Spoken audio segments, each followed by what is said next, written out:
Dalal, thank you for taking the time to speak with me, especially while you're commuting, and um, you're very kind to reflect on an important marker, a marker that has impacted, I think, anyone who either lives in Lebanon or cares about Lebanon, or for that matter, anyone who saw the blast happen on the news, this startling footage that shook the world 6 months ago today.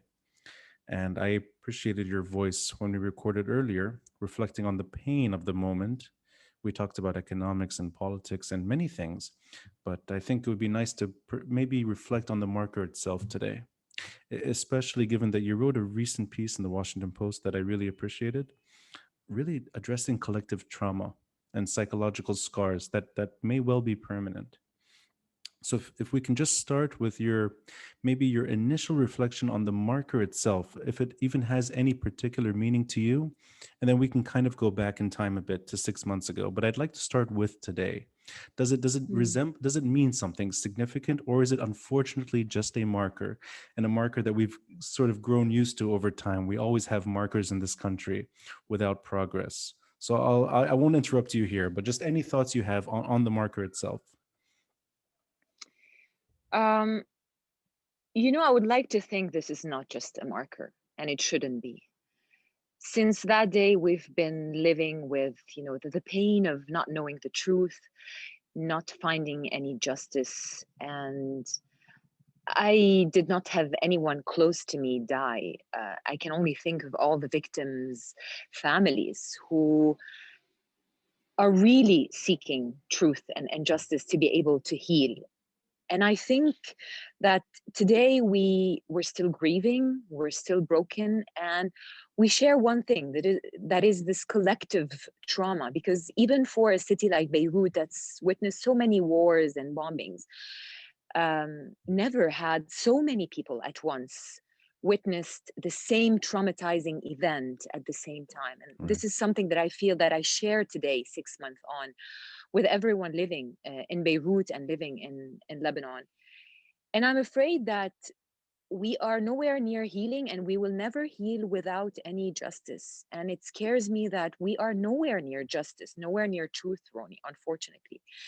Um, because this national investigation, is fraught with a lot of issues, political, interference. The probe has stopped. It hasn't progressed. The president has denied once again an international investigation, which is the demand of most Lebanese I've spoken to, because they just don't trust the judiciary. And so when I woke up this morning, I just went back to videos on my phone, and I watched a video I filmed early on the morning of the 5th, the morning after. I was one of the few people who drove on that road adjacent to the port very early, around 6 a.m. Yes. And I feel like, there's a burden that I've been carrying, and I think many Lebanese share that for the past 6 months. It's that pain, of feeling guilty to be alive, of, at the same time you live with that fear of dying again. It's really the pain of loss, because Beirut will never be the same. We will never be the same again. This is a blast that changed our lives forever. And this is why I would like this not to be just another marker. We wake up and we're supposed to mark this, to reflect, and to demand, truth and justice. And then we are met with, news about a Lebanese activist, intellectual, writer, a staunch critic of Hezbollah, who was found dead in his car in the south after disappearing overnight, according to local media. And it makes you wonder. We were supposed to be putting our energy and our attention on something today, and then it's going somewhere else. Are we entering a new phase of killings and assassinations in Lebanon? It just I have no words. It's not what I expected to be doing today, to be reporting on the death of someone like Lokman Slim. It's disturbing. I'm happy that you emphasize the issue of justice. I wrote myself a short piece in late December, early January, talking about that issue and linking all types of crimes, whether they're assassinations, like what happened this morning, whether they're the blasts that shook the city and tore the city apart, that there's this sense of robbed justice, that we're not able to move on because we don't have that justice. So I'm really happy that you emphasize that point. And I want to maybe gauge your mind on just where you were 6 months ago and whether or not you saw the kind of downward spiral that we're in right now, or whether you thought back then that things were going to finally change, that there were enough people willing to push through and see that this situation doesn't persist. Just your immediate emotions going back You six mean months after the blast or before the blast? just after the blast, and then the impact of the blast and everything that happened, the good and the bad. The good including civil society, the volunteer effort, the Yeah. protests that took off again, and in a way there was some momentum, and the bad, of course, which is including everything that's happened, the economic collapse that got worse, the political crisis that got worse, and a murder that we woke up to this morning, reminding us that those crimes are continuing. Before the blast, I thought we had hit rock bottom. With the pandemic and the unprecedented economic crisis, I thought that's it. Mm, And I remember tweeting saying, is there a basement underneath that I can't see? And then the blast happened, and I just couldn't believe it. It mm, wasn't rock bottom. There's clearly we can go down further, and it was just my feelings now thinking about what happened 6 months on is at the beginning it was just after like shock. I was shocked, and it was disbelief, and then it was just grief, a lot of grief, after a phase of denial, of course. I mean, it took me a few days after reporting on the aftermath and reporting on the blast to be able to cry. And I remember that what broke me yeah, was the news that that little girl Alexandra, who looks a lot like my daughter, who's right. the same age as my daughter, died. And I remember hiding in the archive room at the AP and just weeping and weeping for an hour. Um, and it was very, very painful back then to report on the blast and to be able to dissociate with my personal feelings and how personal the story seemed to me. I've never reported on a story that felt so personal and so painful. um I thought after the blast that that big protest that I took part in and I was reporting on was really the momentum, and that things were going to change, and things were picking up again because there was a halt during 2020 because of the pandemic and other factors. People were not on the streets anymore, Right. and I was wrong. I don't think Lebanon's answer is on the streets. I think there were a few factors that stopped people from going down, including the pandemic, but that's not the only factor. Right. And I started looking at this a bit differently, and I wrote a piece on the anniversary of the 1 year anniversary of the protest movement, which some people would call a revolution, but I'm very skeptical about that word.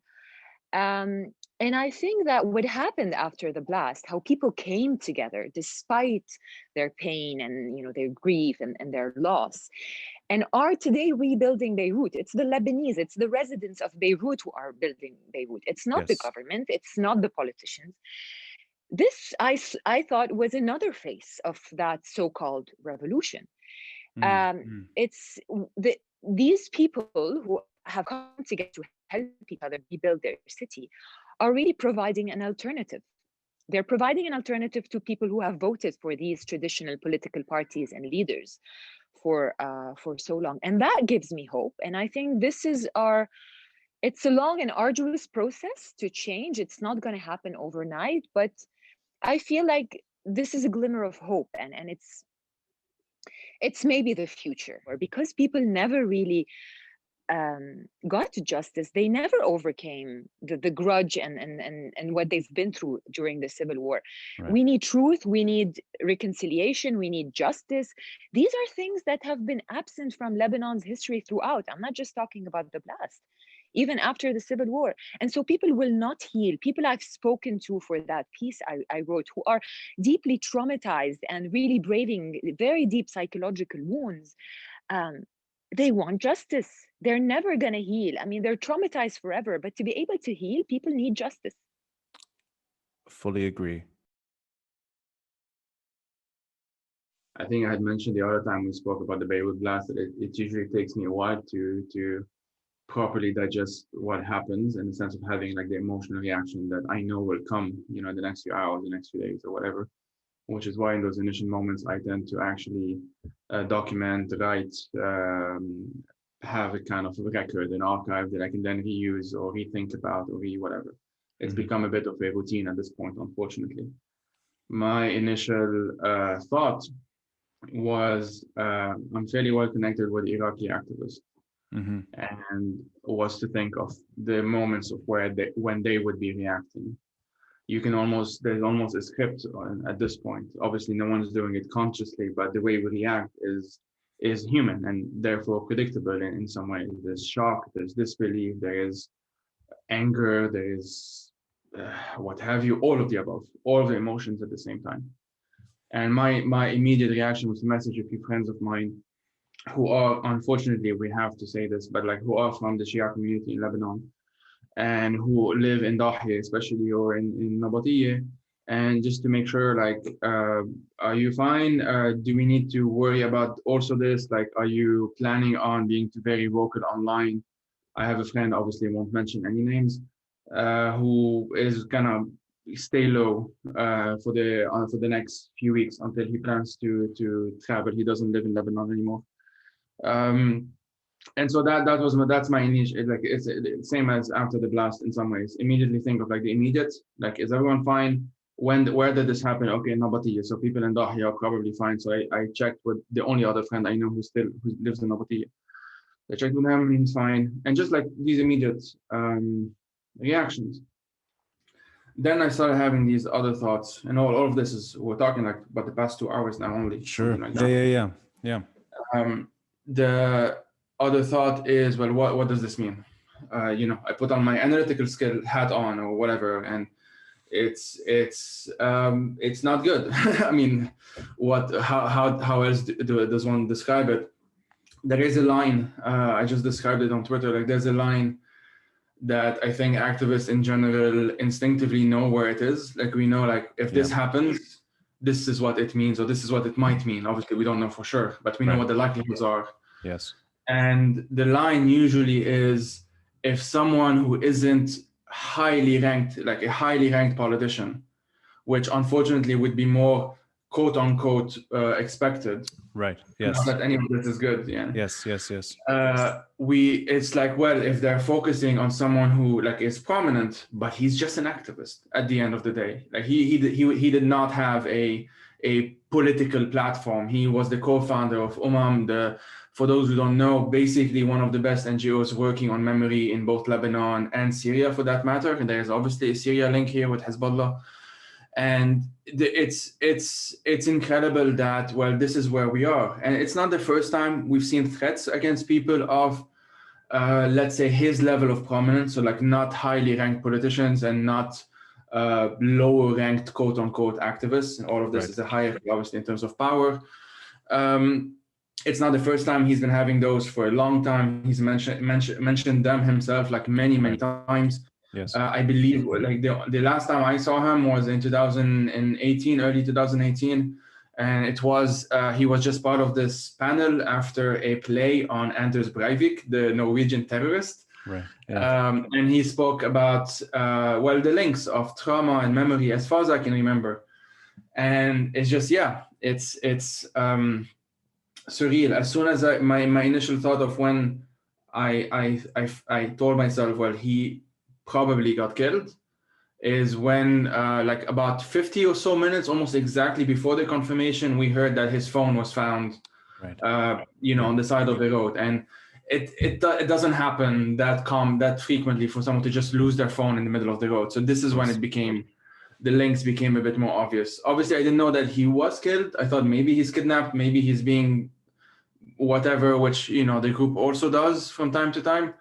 But unfortunately, we got the confirmation about a couple of hours ago that he was indeed killed. You shared something which was rather personal, that you were planning to do an episode with him. and that you had been in touch to set that up, and I mean, Mhm. yeah, I it's it's amazing how terrifying and terrible and all these things, these words that are used all the time, and how much we're used to this too. That you can, I mean, we know people now, we know many people that have paid the ultimate price, and Mhm. we're in 2021, and we're 6 months away from the Beirut blast, and we're still dealing with the old issues, and it's almost like the worst mix possible. If this happened to someone else that is of a similar renown, let's say as Lokman, you might see him telling you right now what I'm telling you, because I'm almost paraphrasing him. It's actually Ronnie, like it's a bit surreal, but I don't know if so. I'll just show you. I have a book chapter for the PhD. Look, it's here. Okay, Yes. Yeah. it's fine. You don't have to read what's on it. But one thing that's on it is the right to forget, quote unquote, as gaslighting. A look at Elian Raheb's Sleepless Nights, Layali Bala Nawm. And that documentary by Elian Raheb follows a former warlord, Asad Shaftari, with Mariam Saidi, whose son was kidnapped and forcibly disappeared during the war. He was with the Communist Party at the time, most likely by the Lebanese forces at the time. And so Asad Shaftari is part of the Alaf, and so that was part of the documentary, like putting them together and seeing that tension. But anyway, one of the exhibitions that they go to see the missing is the one organized by It's called The Missing. That was in 2008 or something like that. Right. And This so is the referring to link in my mind, the Lebanese that were missing in Syria, the civil yes, war. yes, yes, yes. Yeah, right. Syria Yeah. and some that are still also in mass graves throughout Lebanon. But yes, both. Yeah. And so the link in my mind is a bit haunting. What I usually do every morning, and like you, I sometimes have also that bad tendency. But today, or for the past few weeks, I was preventing myself from checking the news, whatever, in order to work on the PhD, because you need some time and whatever. That's true. It just so happened that I needed a tweet. I needed to find an actual tweet related to It's insane I'm saying this. Related to to include in the book chapter that I saw someone mention. I think it was his wife mentioned that he was, he went missing last night. Yes. And when that happened, khalas, like that's it. Like the day was done, and me and my friends were checking the news, and the usual stuff came into play. But yeah, it's something that's very. It's what I do. All of what I'm doing right now is studying how memory is weaponized in Lebanon. Can I ask That's you? the. And this Sorry. is, Yeah. I mean, no, I'll ask you as a PhD researcher focusing on Uh-huh. this issue, and I like that description, what the weaponization of memory is. That, I mean, I never think of that actually when it comes to steering the narrative back to fact rather than fiction. Do you Uh-huh. see someone like Lokman, like Lokman Slim, his role, was it in trying to rethink Hezbollah's, maybe almost tackle the base, pushing them to reinterpret Hezbollah's propaganda? Do you see Yeah. that Among other was things. among other things? And Yeah. and is that, in a way, is that a red line? And whether it's Twitter or whether it's anywhere, is that a line that's not being crossed out of fear? Meaning that Yeah. Hezbollah's narrative is what dominates there, and therefore, if you start tackling that issue from within, you get eliminated. Is that sort of the paradigm right now that we're in? Where Yeah, pretty yeah. much. It's Mm. it's some people have compared it to many countries. I don't think the comparisons are very accurate, but there are some comparisons with Iraq. I think that's very obvious. So Hashim Iraqis have al-Hashimi, it. the not so long ago as well, right? Yes. Okay. Yeah. Iraqis have it much worse. It Yeah. happens more frequently. It's a bigger country as well, and much more violent recent past compared to Lebanon, although it's Yeah. just like 2 decades separate. Um, so that's why I mentioned, like, kind of following this line that we've been talking about, which is a bit ironic because that they always speak of a khat al-ahmar, نبي whatever. Like you can criticize these people; they are the red line. But the actual red line is not necessarily that. Like it's actually fairly flexible. If they feel you're a threat, if they don't feel you're a threat, it can look good for them that they ignore you. Like it can look good for Hezbollah if they ignore people who hate Hezbollah because Right. they don't Yeah. feel that's a threat, which obviously raises questions as to why this would happen right now, of course. And you will have the conspiracy theories, and you will have everyone who will ask question, well, who benefits? And some people will say Israel, and some people will say Assad, and some people will say everyone except the most direct, clear answer. And so when you speak about Lokman Slim, one of the, if you speak about that exhibition that I'm studying and focusing on right now, just specifically as we're talking right now in this chapter, one of the things that the families of quote unquote the disappeared, al-makhtufin, as if it's like this vague category and we don't know who kidnapped them, although usually we know who kidnapped them and forcibly disappeared them. Well, how they would describe a combination of like, well, time was frozen the day Maher, the son of Maryam Saidi, the day he was forcibly disappeared, and he was 15 years old, I should say, in 1982.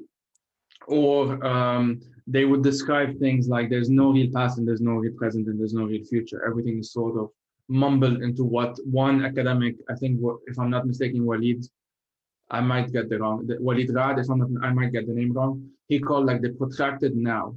So like it's a now that is always prolongated, it's always extended, it's always the present.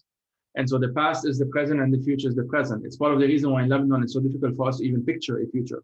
Like literally sitting down right now and trying to think of what next year is going to be like. We have zero idea. That's true. It could be like one of the famous warlords died because he's very old. Like this might happen. Someone might get COVID. A building might collapse. There might be some other fucking explosion as far as we know. Like it's the fact that we cannot predict the future is partly, it's not just that, it's partly a result of the fact that we've never actually recognized the past.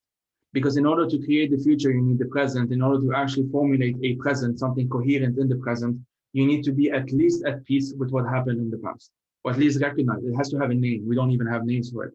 We call it al-ahdas.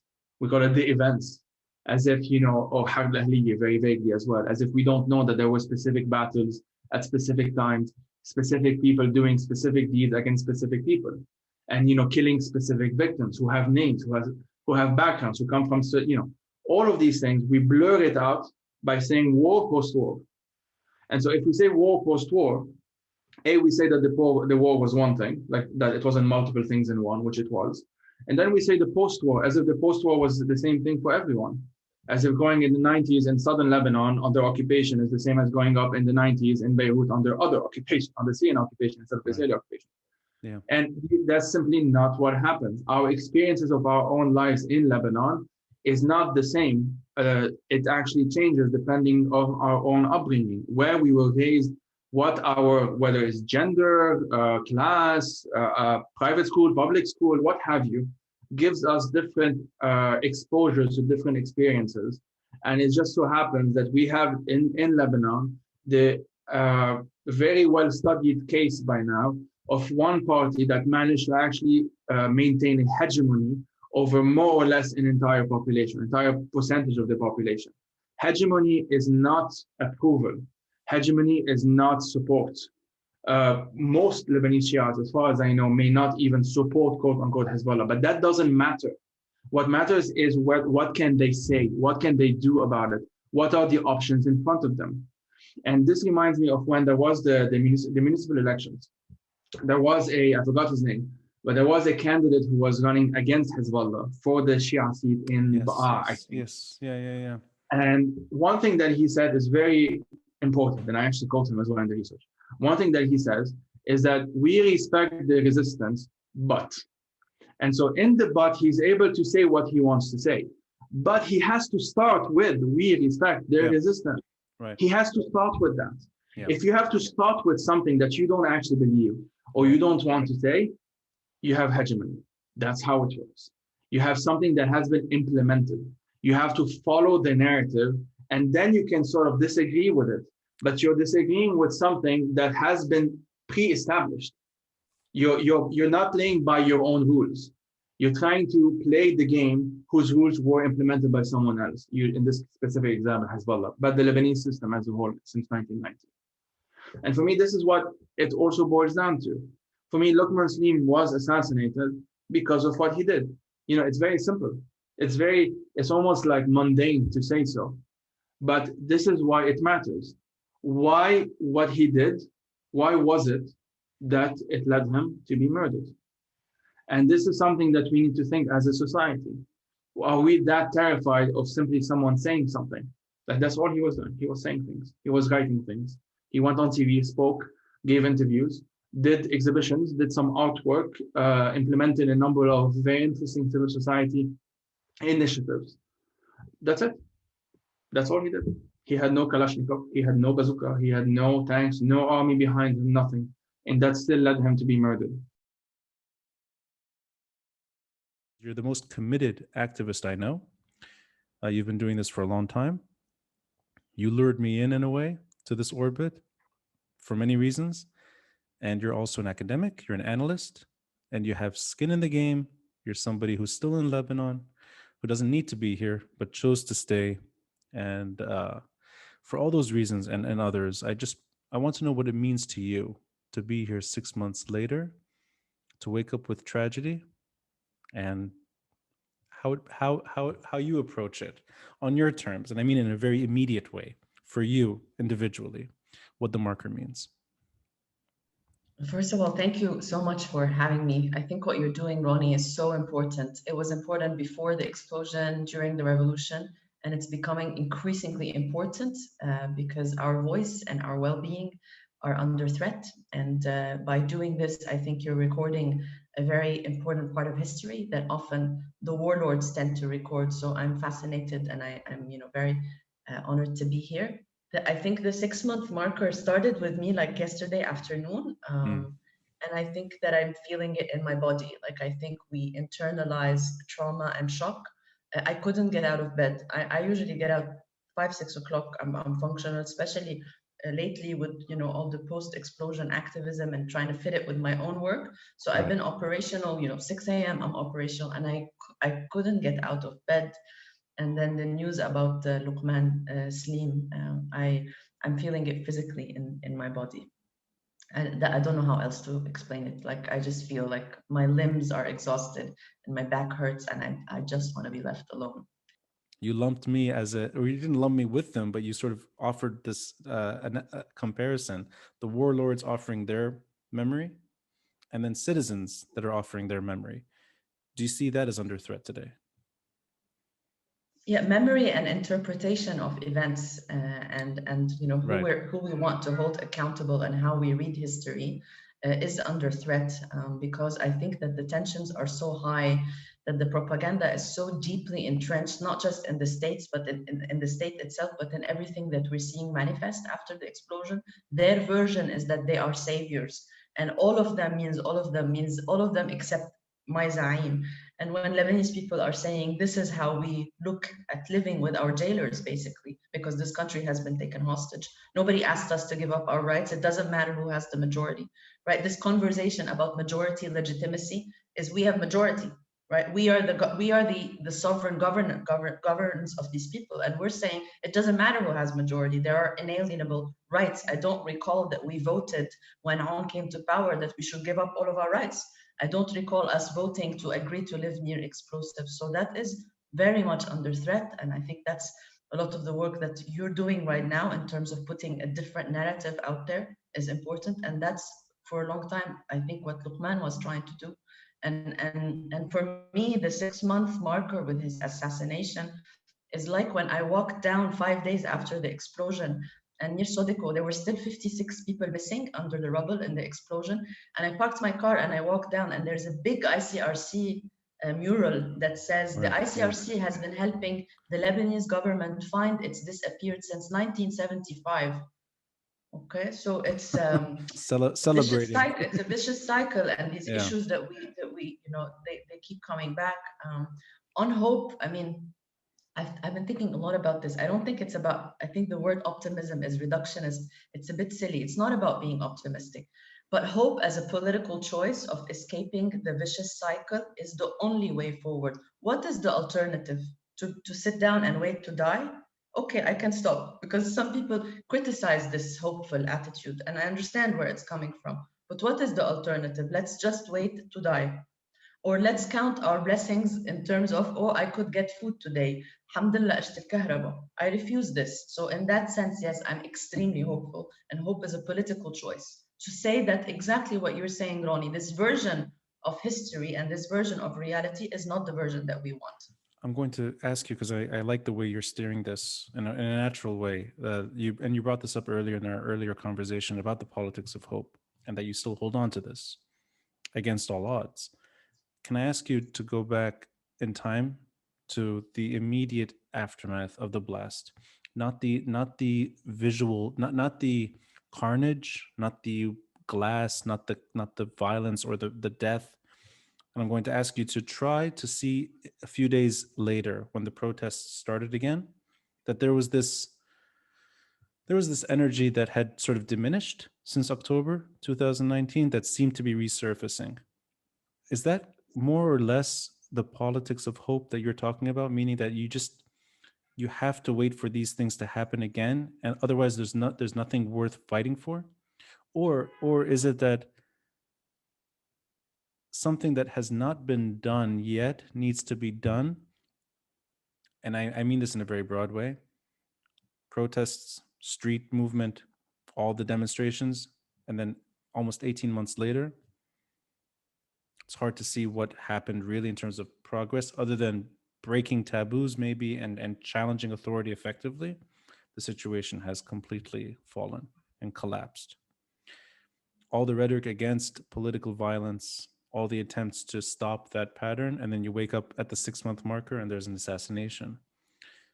Is the politics of hope more than just hoping on your terms? I mean, which means really, are you expecting something to happen at some point so that things can change, or are you really just waiting and hope is just a as a way of pacifying time? Because I'm curious what hope means when things are so bad right now, even when people are criticizing somebody for being hopeful.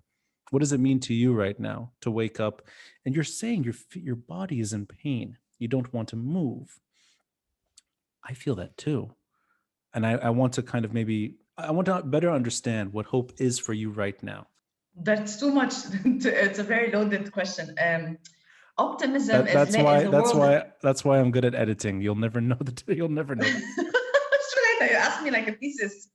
Can you provide me a PhD of what you're? The epistemology. Yeah, Optimism is a worldview, okay, that you consider that things will be good no matter what.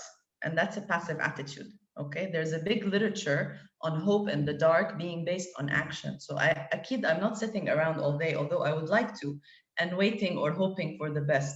Absolutely. I think hope through action, and action that's not only the street. I'm writing a paper on the 10 years after the Arab uprising, and I'm toying with a title. I don't know if I will have the guts to publish that title, but basically, that protests are old fashioned. In Lebanon, hope doesn't come only from the streets, it has to hmm, come from political organizing, because when you protest, you intend to put pressure on an opponent that will budge. So you're optimistic that they care and that they might budge. I think we tried, they're not budging. No, they right. bombarded the city, they're still not budging. The economy collapsed, they're not budging. All these people are dying in COVID. We're saying, please, who decided to open up the country for the holidays? They're not budging. We protested for 6 months, they're not budging. So I think that hope needs to come from something else. And I think that I'm right in that it's coming from these resistance movements that we see. I think your podcast, for me, culturally and socially and politically, is an act of resistance. It's resisting one version of the truth, one image about Lebanon, and saying, here, I'm not only going to say, I hate their version, I'm going to produce another version. And I think we're seeing this a lot today in the humanitarian response with the diaspora to the explosion. The way that we're looking and approaching businesses and health and education is a mode of resistance. We're saying, I'm not going to protest because they don't have the solution. They're warlords. They're going to shoot at us. After the explosion, they used tear gas in a city that still hadn't dusted ammonium nitrate off of the streets when bodies were still under the rubble. So why should I protest them? What is it that they're not underminable? They're only underminable if we're able to build, to construct an entirely new alternative, So this politically, socially, economically. That's it, an alternative. so okay, so if I understood you right, and you tell me if I'm wrong here, your approach to this mess, and in an individual way, is not only reclaiming the word resistance, which I think you've done effectively, you've taken from its usual lexicon and applied it to something that's not associated with it. So that's at least that's part of a reinterpretation, let's say. And then organization, which I think we've always talked about. Many of us have talked about an organization. 6 months after the blast, has that finally begun? And I mean it not in terms of there are some groups that are betting on the elections years from now, or even grassroots organizations that are sort of planting the seeds. I'm not talking necessarily too far in the future. I mean it more that does organization have a chance in a situation like this? I think that we lost many battles since the explosion, but we've won some of those battles. Certainly, public opinion all over the world, not just international donors, but diaspora is Mhm. adamant. Every meeting I attend, somebody tells me, but no money will go to the state. I say, good. We need the state, but we need the state to learn, right? We need the state to know how to develop policy to regulate. So I think we've won some battles. I think that they'll not budge easily. They shoot people and they arrest people and they kill people. That's the style. And they expect us to mobilize on the streets so that they can shoot us again. I think we have to outsmart them. All we have is a little bit of intelligence and the fact that we're stuck here. So maybe we can find ways to win some small battles. And if we don't, I would rather live this way than live just as an optimist. I would love to sit on my balcony all day in the sun, or live as a doomsday, pessimist that nothing would ever change. But I can't operate like that. I enjoy your emphasis on the small victories, and they are important. And I'm going to add something here about civil society shining and filling in where the state didn't, and not just recovery, not just cleaning up damage, not just window repairs. I mean, healing a nation. And whether it's initiatives that sprung up from the blasts, whether it's groups that were familiar with this terrain and reestablished themselves, whether it's groups like one you're part of, Khadat Beirut. There's a lot of good stuff that happened, and these are important battles. That But now I will postulate. Now I will do the academic, which is I think that we need to politicize these groups. Okay, I mean okay. there's a politics behind them. Okay, because for like 10 years I used to criticize. There's a big critique. NGOization is bad. NGOs are bad. Of course, some NGOs are bad. Some churches are bad. Some priests are bad. Some professors are bad. Okay, Some but the podcasters more are bad too, but some podcasts, I mean, not you, but some podcasters, some professors are boring. But what I'm trying to say is that I think we need to revisit this critique. I think that the new wave of literature around mobilization and experiences is about what happens when people are not on the street. It doesn't mean that there's not a political dissent. It doesn't mean that people are not doing collective action. It doesn't mean that people aren't resisting. So when you say civil society, I think our job is to say that this is not just people coming in to clean glass. These are people that also protested. This is a repeated pattern. We've become so used to these cycles. We've become so used to these things because the common denominator is still the same. It's still this regime that's been here, this system that's been in place. Every single time someone speaks about some, going across sectarian lines, about building a common history, about paving the way forward, about standing up to violence and standing up to intimidation and standing up to terrorism, through words and through ideas and through knowledge is met with blood. And I think that was compounded.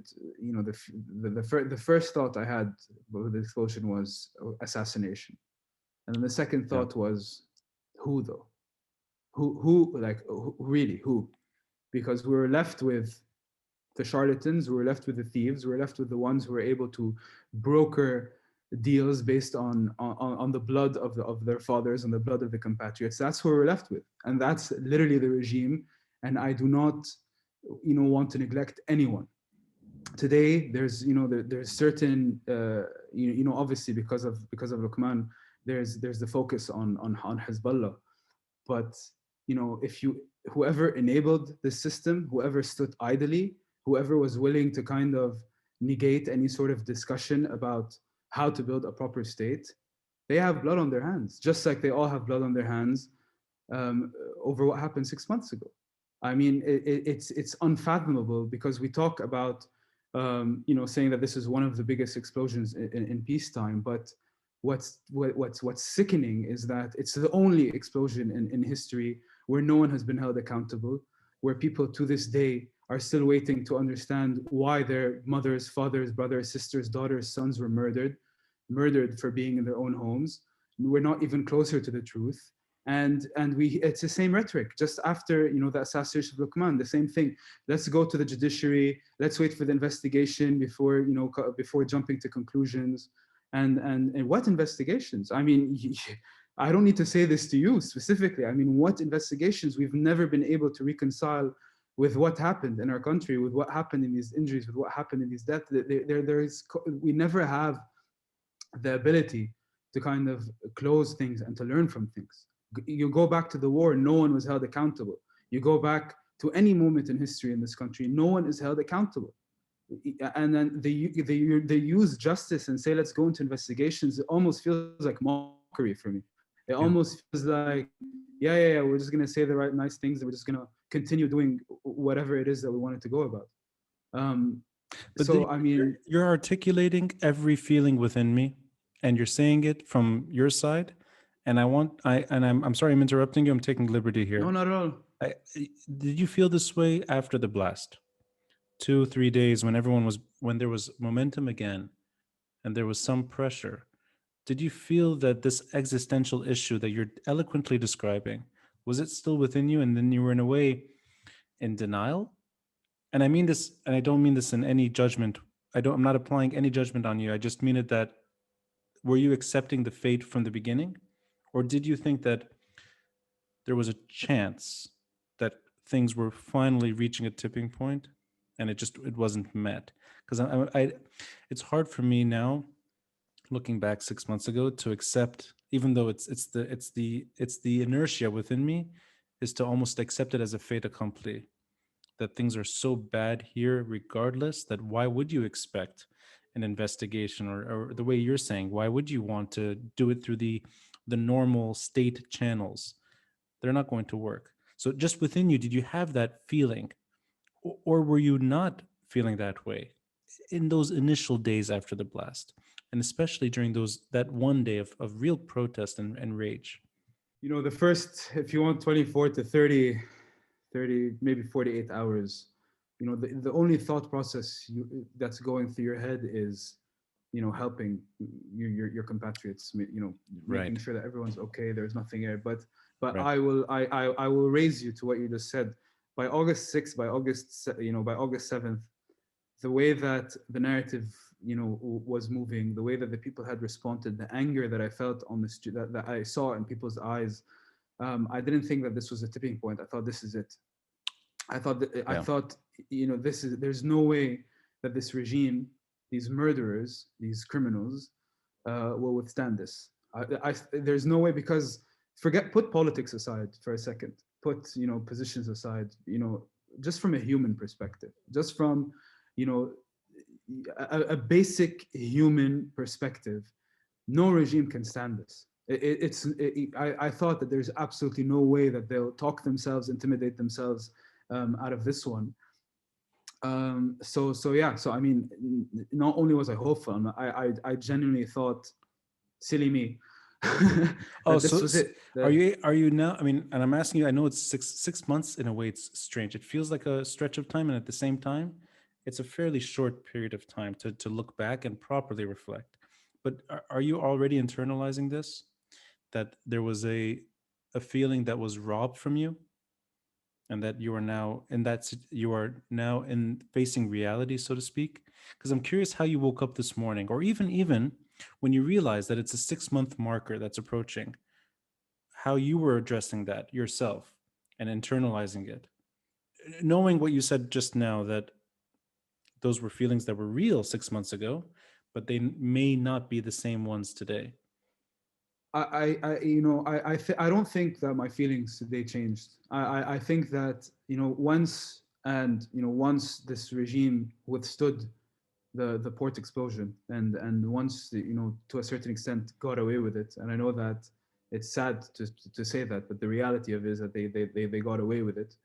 And not just the local benefactors, President Macron's naivety to a certain extent, the whole international community about how to get out of this mess. When the Lebanese were literally saying that you cannot trust these guys. We've been on the streets.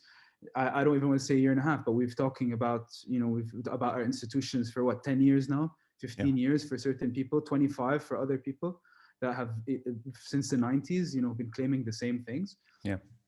And I think for me, my anger today is channeled that they can't get away with it. They can't keep getting away with it. And I personally, again, I know that I've sound naive, and I know that a lot of people have told me that, but it's a feeling that you feel in the pit of your stomach that I refuse to accept that every single person who has been fighting for what I believe in, and every single on one side for their blood go to waste.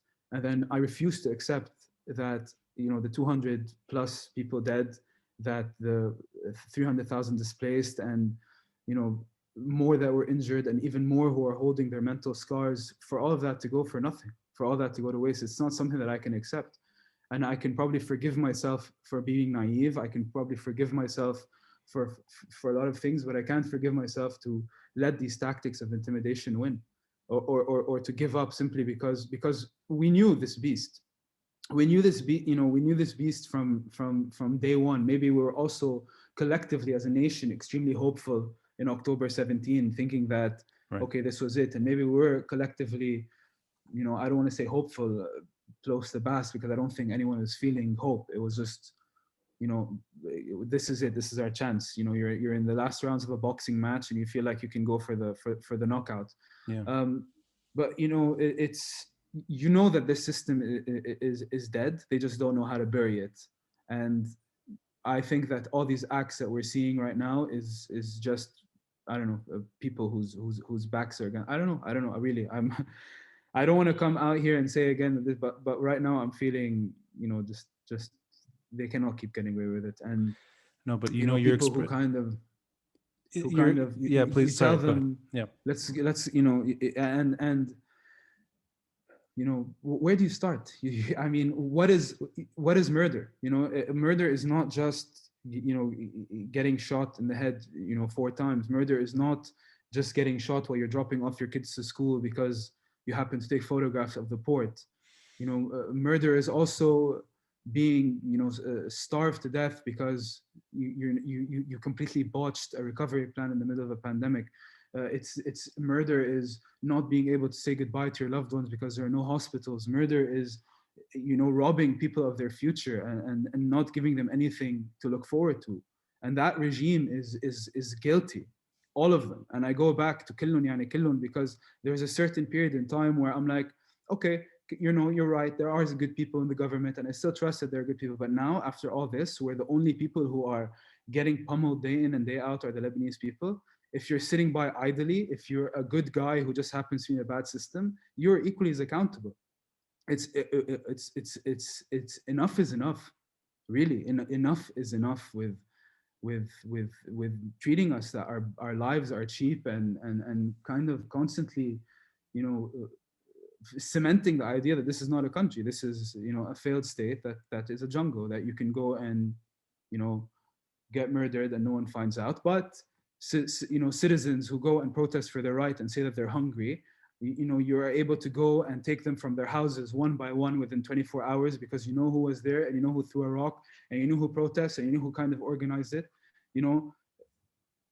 It's a police state. This is this is what we're fighting against, is a police state who tells you that, yeah, there are certain crimes that I'll neglect, but if you go and you try and protest, then I'm going to come after you in your homes. It's bullshit, honestly. I actually admire whatever that is in the pit of your stomach, and you're describing it in a form of, it's almost a naivety, maybe. I don't know if it's naivety. It may actually be an expression of real hope that is, I think the word maybe is underselling it, that's the lifeline. You're holding on to something, because if you let go of that, whatever that emotion is in the pit of your stomach, it's really defeat. So I appreciate that you're still in that, you're able to articulate it and also feel it. And that has lended itself well to things that I deeply admire. One of them is that something I'm fortunate in a way. I walk by it every day. Is base camp, which Mintishreen is part of, and I see it in Gymnasium regularly. And I know that you're involved politically, but it's sort of it's at the beginning of a long term project. So for me, base camp, Mintishreen, things that have largely emerged not just from the port blast, but they were shining during the port blast. But really, the politics and the grassroots politics that emerged with the October 17 aftermath. Um, I mean, I associate that positivity with people like you. And I'm going to ask you if you can.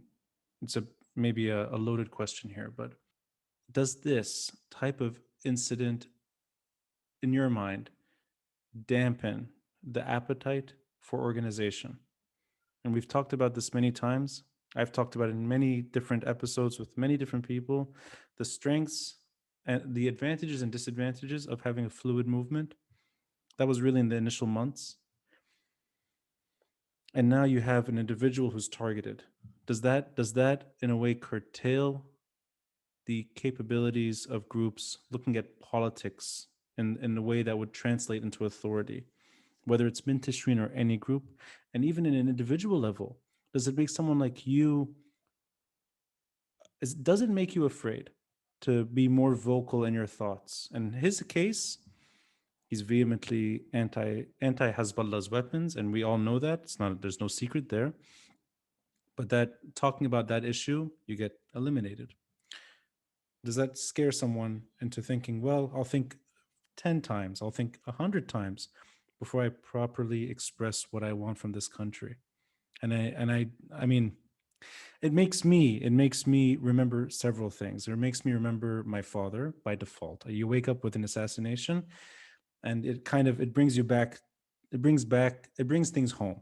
It makes me remember Samir Asir. It makes me think of all the other individuals that were eliminated trying to express themselves without violence. And then violence returns. So if you can say anything just about the politics of fear and whether or not they have a chance of winning long term. I'm going to talk about myself as an individual because I don't want to, speak on behalf of anyone, from Intisheen, or I want to talk about it, as a political party. On one side, I don't think that there's, any bravery in just kind of saying that I'm not scared and I'll do whatever I want, and, kind of, putting yourself out there recklessly. I don't think that there's anything bravery in that, just to say that I don't fear being said. But no, we again, when we asked for what we asked, we knew that this was a war. This is, you have Yeah. people asking for something, and you have this regime Yeah. across the board in their communities who have held people hostages, who have held our institutions. It's a war, and they want you to get scared. That's what they want. They wanted you to get scared. They want you to get hopeless. They want you to despair. They want you to think that this country is theirs and you have no place for you here, for you here, and that there's absolutely no light at the end of this tunnel. And I know how, and this is something we talked about off camera when we met, but it's so dark right now, and there's no light at the end of the tunnel right now. But there will be one day. There will be, and absolutely not. In terms of fear, because Samir Asir's words, even though he had got assassinated in 2005, still lived with Yeah. so many people who are on the streets on 17th, and Lokman's words will live on, and every single person wants to give, and that's why the pen scares them, because Yeah. no one remembers the sword. You get scared, you might recoil for a little bit, you might withdraw, but you come back, and words never die, and ideas never die. And asking for a country governed by the rule of law, asking for just basic dignity, for basic public services, for just to live a life of camaraderie, of accepting fellow man, that's an idea that won't die. And as much as people have will try to oppress, people are going to rise up, and they're going to ask to be free, and to live in dignity. There's there, again, I don't know. I have so many thoughts going through my head right now, but if I just had to simplify it, absolutely not. Absolutely not. You know, no fear because again, why? I don't know. 200 people. I want to go back to the port as well, just for a thing. 200 people died by being in their homes on at Yeah. 6 or 7 p.m. That was their crime, and they lost their lives, Yeah. and not one person has been held accountable. And you want me to be scared just because I'm asking for, you know, a strong central state, and I'm asking for a rule of law, and I'm asking for a Lebanese conversation on the weapons of Hezbollah to create a national kind of aspect about that. Because I'm asking that do not divide us by geographical or sectarian lines, and let us talk to whoever we want to talk to, and let us discuss and let us debate respectfully. To ask to have elections without intimidation and without people being bought off, to really show who's the force in this country. I'm supposed to be scared of that? No, I'm not. Responsible for my beliefs and my ideas. And again, I'm speaking for myself. No, there's absolutely no intimidation, from that aspect. You said that there might be a chance of things to change, but if we let the fear kick in, or if we think about that, then we have for sure no chance of being able to change anything. And that's also something that I'll never forgive myself for doing. I'm Again, lucky. maybe No, naive. I don't know. no. I'll say I'm lucky to consider you a friend, and those are the words of Likewise. reassurance. I look for these words in individuals that have been suffering for so long, trying to yield change, and they're still doing it, even if it's taken a different form, even if it's not on the street at the moment. It's in our hearts, it's in our minds, and I appreciate that perspective. And really, keep that feeling in the bottom of your stomach or wherever it's living.